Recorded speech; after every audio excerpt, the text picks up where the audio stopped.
Hello, Freeman Lothridge here again. Thought I'd give you a little insight into how I like to work as far as composing new things. I've been a junk sculptor for the last several years as well as doing clay.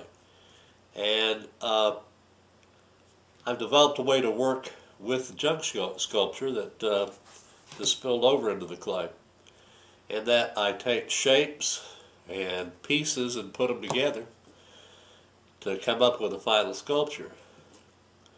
Well, in the clay, today I have a whole bunch of pieces that I've thrown for different jugs and different things I was going to make. And I always throw extras of them, so I have things left over. I like to work with the things that are left over and see what I can compose out of them. And I call it improv pottery or improv sculpture. And what I do is I walk up to a table full of all of these parts and see what I can put together. Well, I threw this little shape right here. It's a closed shape on the potter's wheel and did a little work on it. And I really didn't know at the time what I was going to make out of it. A lot of times I don't. So when I took it off the potter's wheel though, I decided to cut it off with a piece of wire.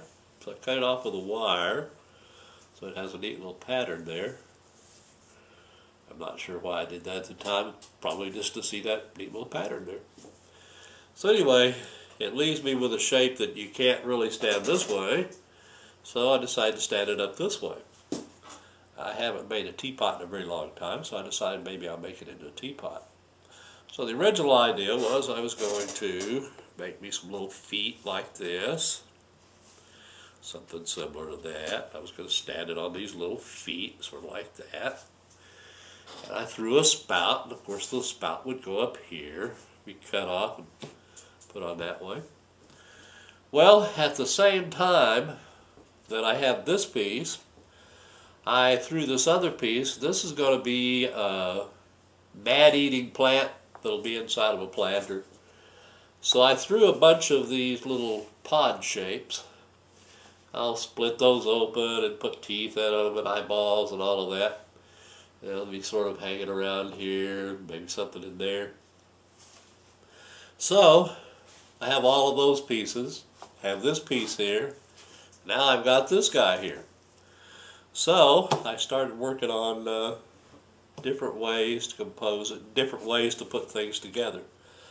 So I thought I'd show you how I proceed with that. I've decided against this, by the way. This is not what I'm going to do, I don't think.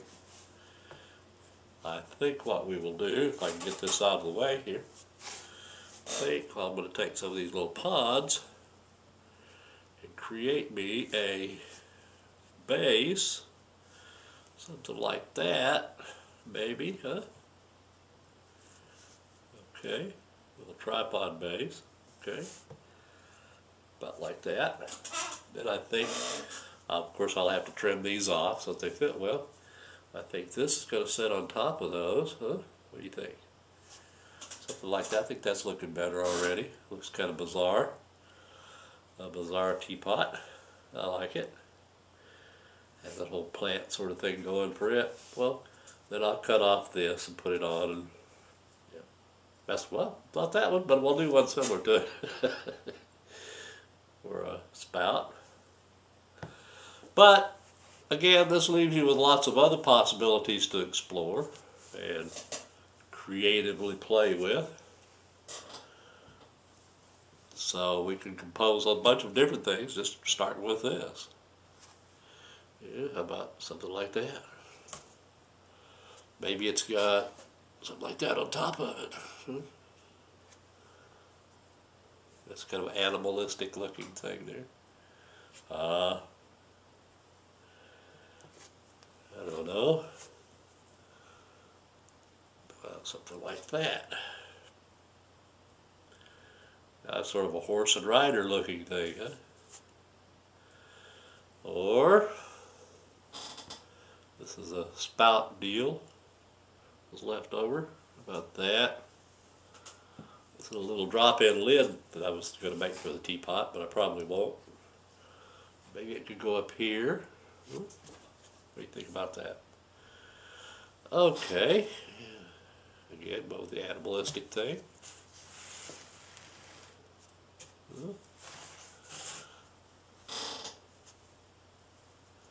Or maybe there should be doubles of them.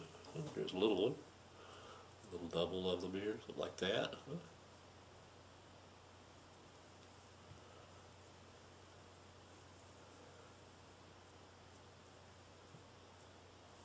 Like that. That ain't too bad. There's another piece over here.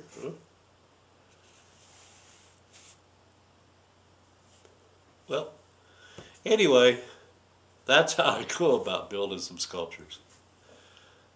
Thanks, and see you next time.